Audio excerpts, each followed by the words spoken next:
This is Tim, I'm Mulele. and this is Critiquing Comics.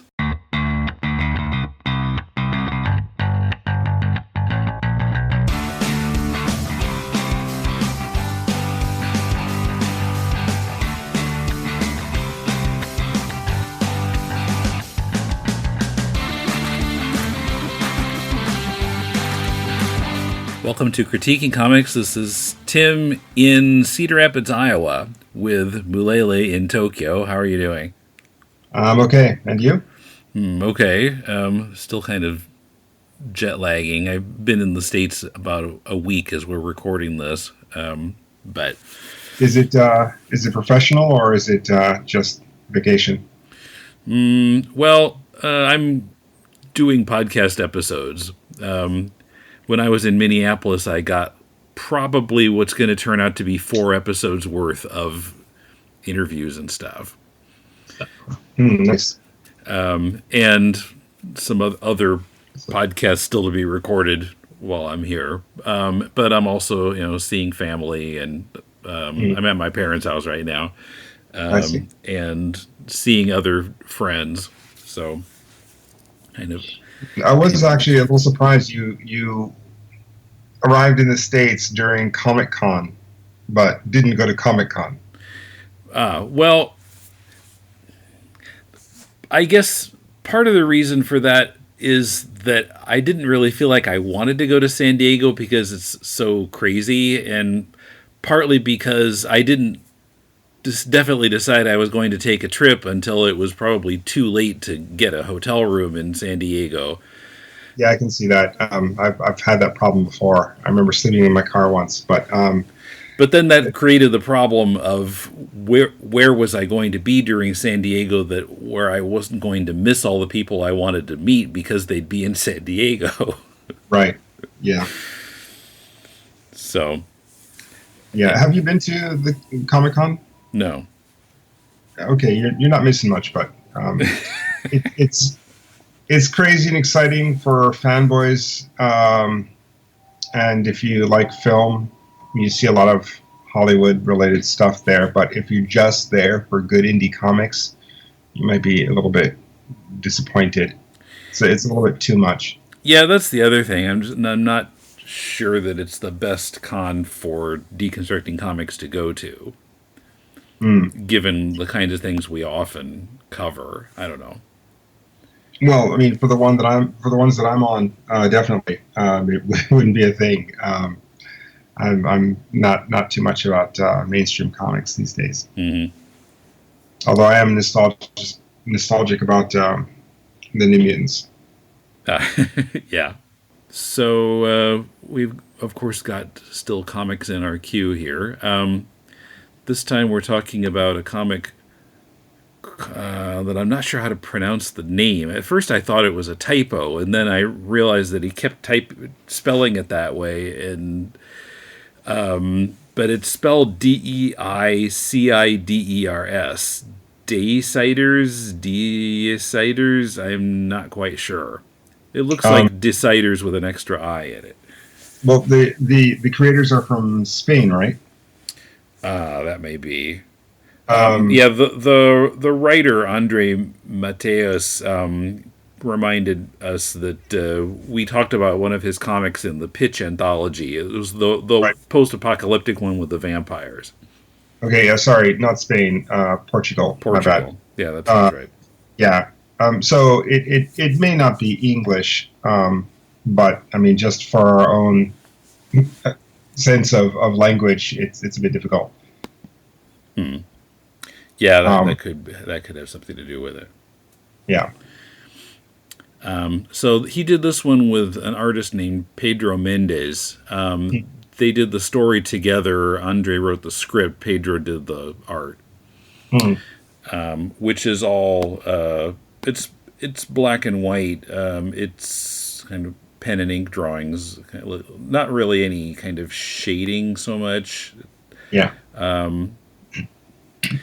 And so it starts out. Well, I found this a little disorienting because we start off with a setting of Constantinople in 1123 AD. Mm. And there's an old man sitting by the side of the road, and someone gives him some money, and the old man says, "Allow me to repay you with a story." So then we've got a page that's kind of transition with some pictures, and the writing is all in kind of a ye olde type of font. Right. And then on the next page, we find that our setting is now Scandinavia in 851. Yeah. And a couple of things about that. One, I was like, we just had a setting of Constantinople in a different year, and now that doesn't really matter. Maybe I like, and also I don't know. I found it strange that someone in Constantinople in the 12th century would tell a story about some place as far away as Scandinavia. That seemed kind of odd to me. Yeah. But also, does the setting does it's kind of oddly specific also. It's a legend, so usually legends aren't set in specific years. Did that seem odd to you too, or? Well, there was a movie came out a couple of years ago by Wes Anderson. I forget the name of the something hotel. But anyway, in this movie, it starts with this girl who walks into a graveyard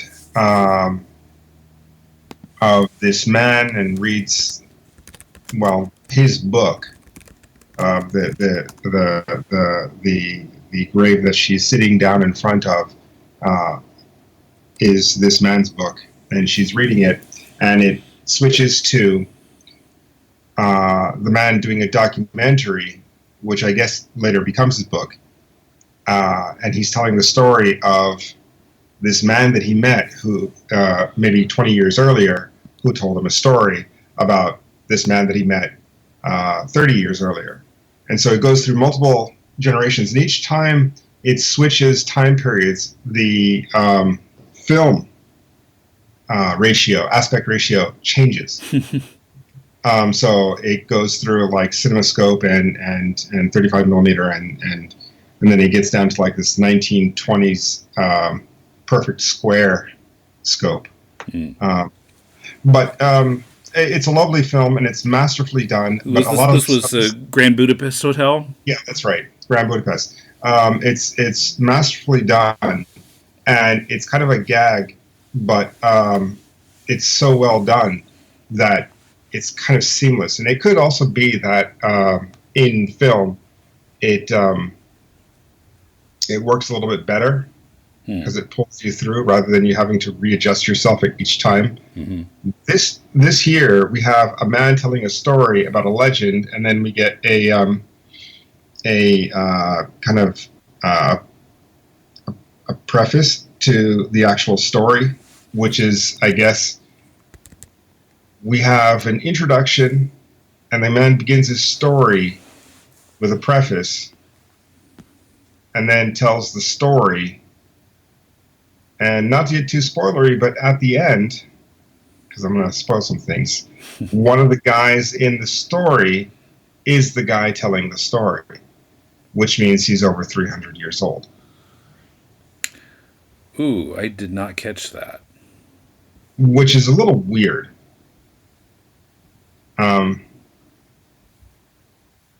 But I mean, if he's a Scandinavian and he's in Istanbul, you kind of stick out. Just a bit. Maybe not. Maybe at the time it was a little bit more mixed back then. But anyway,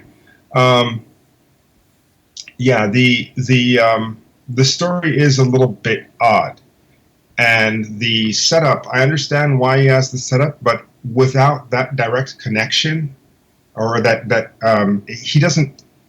How can I say, he doesn't land it smoothly enough to have an aha moment from the reader. Mm-hmm. The setup is there, but the ending is not there. So the setup seems superfluous to the story. Mm-hmm. And I think that's where you're kind of like, oh, what is this? Why are we starting 2 times? Yeah. Yeah, I had that same initial reaction until I got to the end of the story and it was like, really? I mean, it should have been aha, but it was really. Yeah, and I missed it entirely. I see. Yeah, the guy with no arm Yeah, is okay. Yeah, I missed that completely. yeah. So the art and the story suffer from kind of the same thing in my mind, that uh, there is an idea of the structure, what it should be, and the thing that they're going for, um, but it lacks in some detail, some critical element that pulls the reader out of the story. So, for example, this bit with the storyteller being 300 years old, but seemingly not a magical person. The the setup and the payoff not quite balancing right. But also for the artwork, it has correct composition for the most part. He knows how to format sequential art, but he doesn't. The artist doesn't understand fight choreography quite well enough to keep me from getting lost in some of the battle stuff. Hmm. And absolutely does not believe in shadows being cast by the characters that he's drawn. Even though they're drenched in shadow on their bodies, but there's no shadows on the ground. So it's sometimes a little bit weird. He's also got some really nice silhouettes, but again, the silhouettes work, but the no shadows on the ground is weird. I see some shadows in some of the panels. But there seems to be kind of a lack of life drawing, Hmm. um, and so perhaps it's something similar with the writer knows what the story has to be, the artist knows what the art has to be, but is lacking some of the structural nuances that these other stories and art that they've looked at and are perhaps emulating have. They're just missing these fine-tuned points. So, and it's not to disparage either of them. The idea of the story is good, but I think the execution is just a little bit rough here, and they're on their way, but they're not there yet. Mm-hmm. Yeah. If they were to come back to this in 5 years and do it again, I mean, the exact same story again, it would be something much, much better, much more full, much more rich. There are several false starts in the story itself, not just the 2 that we mentioned, but in fact, we're introduced to the characters who then have to stop whatever they're doing and ride off to another place to meet another guy, and then ride off to another place to meet another guy to battle a monster. And how many times do you have to, meet a guy and then ride off? Or start a story and then stop it so you can start again. So I think there's so many times you've taken up like half of the book just on these structural flaws, where you could in fact say, imagine, I don't know, I kind of don't want to make a film reference here, but if you were to cut to the chase on this story, you would have a guy in the street says, "Give me a coin and I'll tell you a story." The guy says, "Sure, I'll give you a coin if I like the story." So the guy says, 3 guys arrive at a cave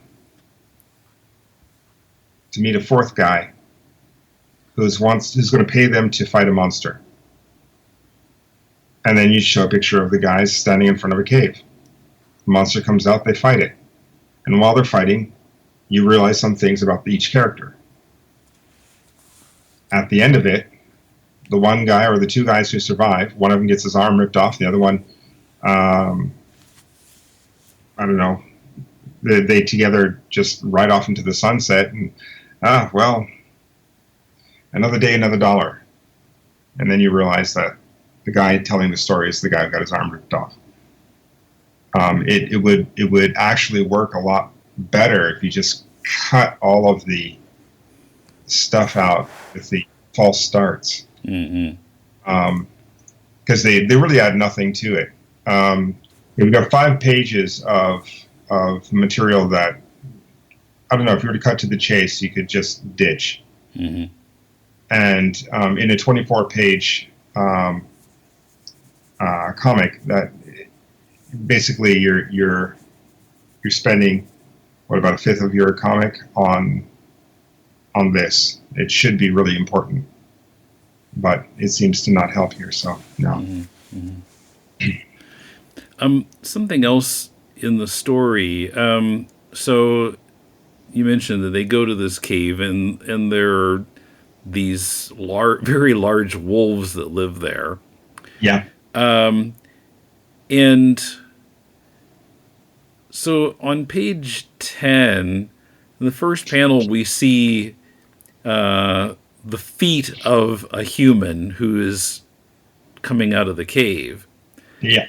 And then the next panel, the guy is saying, "Inga, my little Valkyrie, are you all right? Come quick, let's go home." Now, I think I didn't quite connect there because we didn't see the person's face coming out of the cave. Yeah. And I didn't quite connect that he was seeing his daughter. Now, then in the subsequent panels, we see a human woman talking who is referring to the daughter in the third person. Yeah. Now, I gathered that the daughter has been possessed by a wolf, but I felt like the connection wasn't being made quite clearly enough here. That what we are seeing is the possessed body of his daughter, and the possessor is talking about her in the third person. But I felt like it could have just as easily been that the daughter was not visible at all in this panel, and this was somebody else. And the father never reacts anymore to whatever he's seeing here. So I felt like we needed a little more. Well, we needed to see her face and then a reaction from the father, and then probably a clearer statement from her that she was possessing the body of his daughter or something. There was something missing there. You know, you're totally right. There is kind of a wrong setup here. So on page 9, we have the wolf step forward out of the cave, or whatever it is. It's a giant wolf. And then we have this woman step out, and she's next to the wolf as the father reacts. And she gives her speech, and then she turns into a werewolf, or turns into a werewolf. Wolf with human arms and hands. I can understand what it's supposed to be, but there are a lot of leaps of logic here, or leaps of continuity. Yeah. Here, so I have to kind of fill in the gaps with my imagination. I think I'm having trouble with that too. One other comment I had was about balloon placement. Oh, okay. On the first page, there's a place where, I read it twice, and I read the balloons out of order both times. But apparently the order is going like upper right and then lower left. So we have to go diagonally from upper right to lower left to read the balloons in the right order. This is in Constantinople when the guy says, I was keeping this for a strong drink and a hot meal, but you need it more than I do, old man. And then the old man says, thank you, my boy. Please allow me to repay you. Yeah. I kept reading that out of order. But Yeah. You're right. It should go the other way. so it's going from upper right to lower left there, but then on page 7, they're similarly positioned balloons where we're supposed to read the lower left one first and then the upper right one. Right. Let's see, page 7. It's the panel where with "We hope to live up to that promise. Where's the rest of your men?" Yeah. And yeah, thank you for coming. I was promised you three would be the right warriors to kill the beast and pry my daughter away from its sharp claws. Well, let's see what is the order here. No, I guess the upper right is first, but it's hard to tell. Still, it's a weird orientation. Yeah, it should be upper left. Yeah, because generally you should be going upper left to lower right in balloon reading. So it's kind of awkward to figure out whether we're going top to bottom here or left to right. Yeah. Some compositional problems there, but I don't know who was responsible for the lettering, but I have a feeling it was the artist who put the balloons to fit his artwork. Mm-hmm. But I'm just guessing here. Yeah, but yeah, I think in both the writing and the art, it just kind of feels a little stiff, a little rough. It needs to become a little smoother, so that it doesn't quite feel organic. Does that make sense? Yeah, totally. I mean, there are some pages or pictures where you can see the guy is totally into it, like when the old man gets his face clawed off. He was obviously into that picture, with the one with the eyeball coming out and the tongue getting ripped off. He took out a tooth. But there are other panels where it seems that he wasn't sure what to do or was not interested in rethinking it once he did it. Yeah, and it feels like the artist is into drawing poses that that feel a little bit more like pinups than storytelling. Yeah, it's kind of the image school of comics, or I guess 90s image anyway. Yeah. So, but I didn't think just with practice these kind of things would be smoothed out. Yeah. Actually, for the artist, my advice here would be lots and lots of life drawing. As much as you can, get into materials, clothing, nudes, objects, animals, whatever you want, because you're close. But it's still a little stiff, so you have to get beyond it. Yeah. Yeah. So, did you want to ask me any questions about my trip? Oh yeah, actually, quite a bit. Sorry, would it be too much of a spoiler to ask who you talked to for the podcast? Well, let's see. This is probably going to come out before most of that. So it is kind of a preview, but well, let's see. What I got in Minneapolis, I'm expecting it to break down into probably 4 episodes, because some of these were kind of short interviews. So I'm expecting, and this is kind of unclear as I'm recording this in late July, but probably one is going to be sort of about the Minneapolis comic scene. Okay. And that includes, well, I found that just within the past few months they've started, particularly related to one comics shop in town. On of course, the new comics come out on Wednesday, and then on Wednesday night at this brewing company, this bar, they have a new comic book day event Hmm. where they'll pick out some comics to give away, some the new comics that came out that week. They'll give a little review of them and then kind of say who wants this, and kind of hand it out to somebody. And now, in sort of a pun on the word comic, they have some stand-up comedians, Oh, okay. and then some artists. They'll have a featured artist from in town and interview that person. Now, what was really bizarre was that the local artist who was interviewed was someone whose work we've talked about on Critiquing Comics, Kristen Tipping, who did Evil Witch Alley. So I recorded that interview, and that'll be in the podcast too.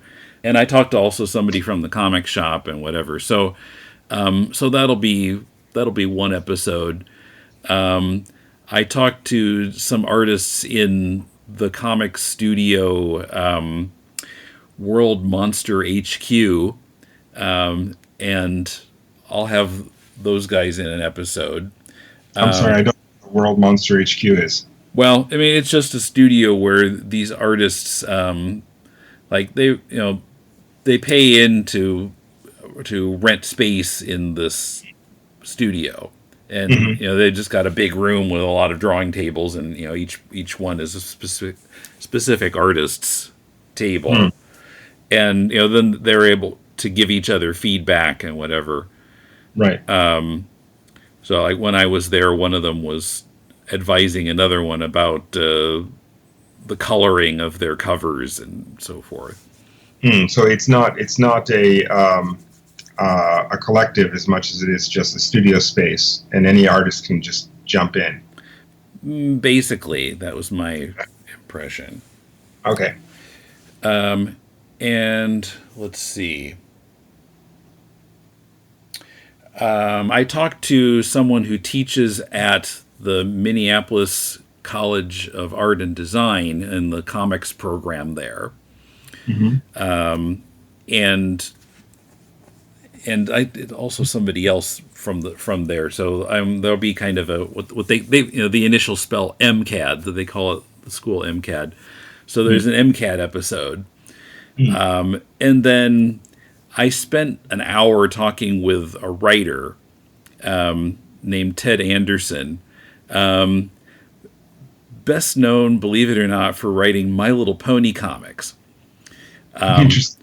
But that was a good interview about writing. So, and that was an episode length interview. So he's got an episode to himself coming up. So beyond these interviews, I did kind of want to, just for my own sake of curiosity and unrelated to comics, I wanted to ask you about your I don't know what to call it, culinary adventures. What are you eating that you can't readily get in Tokyo? Ooh, well, I had a tenderloin last night. The sandwich, with the fried meat in it. I've never found one of those in Tokyo. So, what is this now? It's a steak? Well, so it's like batter fried meat. Usually the piece of meat is much bigger than the bun. Okay. Which was certainly the case last night. It felt like somebody had put like the rib that Fred Flintstone orders in the closing of the Flintstones and put it on a bun, except there was no meat, no bone in it. I see. But it was much big. I didn't even see the bun at first. Like, is there a bun here? Did it crash your car? No, my car did not fall over. But this is beef? Yeah. Okay. It's No, kind of an Iowa thing too. I'm not even sure if it's something you would find all over the U.S. But no, I don't remember this in San Francisco, but I in San Francisco I was just burritos and pizza and that was it. But uh, it's a what battered and deep fried um, piece of beef hmm. in a sandwich bun that is too small. Right. Interesting. And any kind of sauce or something? Well, generally we put ketchup and mustard on it, but I suppose you could put other things on it. Okay. Okay. I mean, at a certain point in my life, I kind of missed some of the foods that I used to eat in the States. But after living here for a number of years, I kind of realized that there's a whole lot of food in the States that I'm just unfamiliar with and have never eaten, and probably will never eat, but sound interesting nonetheless. I think this is one of them. And I think I mentioned to you before in Minneapolis, I had this huge burrito, but Yeah. yeah. Jealous. Otherwise, I don't know. Well, I was using Airbnb in Minneapolis, and to some extent, I was like buying some groceries and eating at home, but nothing terribly exciting. Had some cottage cheese and some strawberries and that kind of stuff. You went Airbnb instead of a hotel. Yeah. How was that? Yeah, it was fine. Certainly cheaper than a hotel. Very friendly hostess and friendly pets, a dog and a cat. Okay, that's a deal breaker for me. Oh, really? No pets, no pets. I can't. I can't. But all right, fair enough. I did have one last question, which is kind of a hot topic question or not, but it is related to comics. And a couple of days ago, on the internets, and I see this article pop up saying DC says the DC Comics says the comics industry is on the brink of collapse. Uh-huh. Did you see this article? Yeah. Yeah, and basically they're pointing fingers at Marvel, saying that their short-term selling tactics are killing the industry. They're doing the same kind of things that crashed the market in the '90s. And they went on to say that DC knows how to fix it. That they're going to save comics or some shit like that. To be honest, my eyes were rolling so hard in my head that I couldn't quite get through the entire article. But I don't remember exactly how they were going to save comics. But I just want to kind of get your take on that whole thing. Because I've seen in a couple of places people referencing how shit the comics industry is at the moment. And I kind of don't know anything about that. So can you give me your 2 cents or educate me otherwise?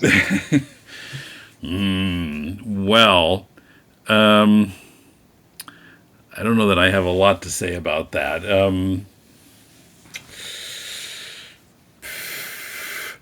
I mean, I can.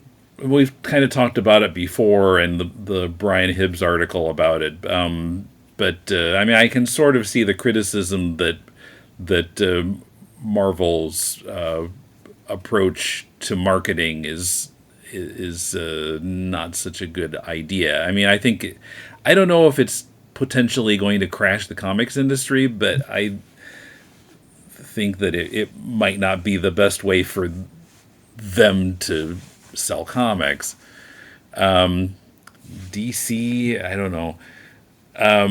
Well, the article that I read and that I believe I posted on the Deconstructing Comics Facebook group was talking about DC's ongoing storyline that's supposed to connect the DC universe to the Watchmen characters. And they're they were sort of using the Watchmen characters as to kind of symbolize the grim and gritty approach to comics that kind of followed on the original popularity of Watchmen,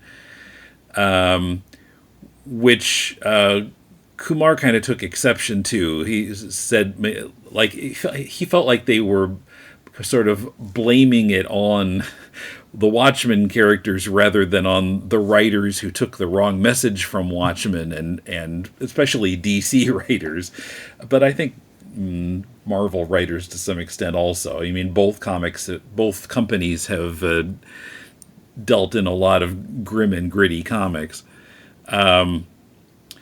where it's not the fault of the characters, it's the fault of the subsequent writers, was his argument. No, I thought it was kind of a trend in comics in general that kind of got out of control. I mean, even looking at a lot of the indies from the 90s, from the 80s and 90s, and how hardcore those were, with violence and attitude, and everybody's got gritting teeth and tearing limbs out. Yeah, well, it wasn't just from Watchmen. You know, it was Miller's Daredevil and Dark Knight Returns, and all of that just kind of fed the perception that that was what comics fans wanted. So let's do more and more and more of that. But I mean, I have not been a DC reader for the most part. I know that until recently, especially after DC gave up the Comics Code, some of their comics were really violent and so serious. And I think that the DC is kind of coming out of that space now, and DC fans are starting to say that the comics are actually pretty decent recently compared to the crap that they were for a long time. Yeah, I don't know. I don't know. I don't have much more to say about it. But sorry, man. I mean, throw these ridiculous questions at you, but yeah, it just kind of struck me as like, wow, this again. Yeah. It's just kind of like a curious moment on the internets for me. Yeah. Okay. So social media? Yeah. Mulele Redux at no. What is it? Twitter at Mulele Redux. There you go. Is that how you say it? Yeah. And also the same for Instagram, and for Facebook, also Mulele Redux, but it's a little bit tricky. Yeah. If you're not sure, look for the Chinese character as the logo, and that's me. Yeah. That never changes. That's the company logo. So okay. Yeah. On Mulele.com. That's it. Mulele.com. Yeah. Okay. Yeah. And on Twitter, I'm at Decon Comics. And of course on Facebook, if you search for Deconstructing Comics, you'll find the page and the group. So the page you can just like and see the stuff there. The group there's more of a discussion there, and I have to let you in. So if you send me a request, I'll let you in, as long as you're not going to spam us about sunglasses, which has happened a couple times. Really? Yeah. Buy sunglasses. No thanks. That's too bad. It's kind of an odd product to spam about, but whatever. Anyway, if you'd like us to critique your comic, send a PDF or a link to mail@deconstructingcomics.com, and we'll read at least 30 pages and talk about it on this podcast. So, till next time, this is Tim. I'm Mulele. Thanks for listening to Critiquing Comics. Geez, I guess I need to turn in my Iowa badge. Beef? Tenderloins or pork? What am I talking about? Must have been the jet lag talking. Anyway, another critique in 2 weeks. See you then.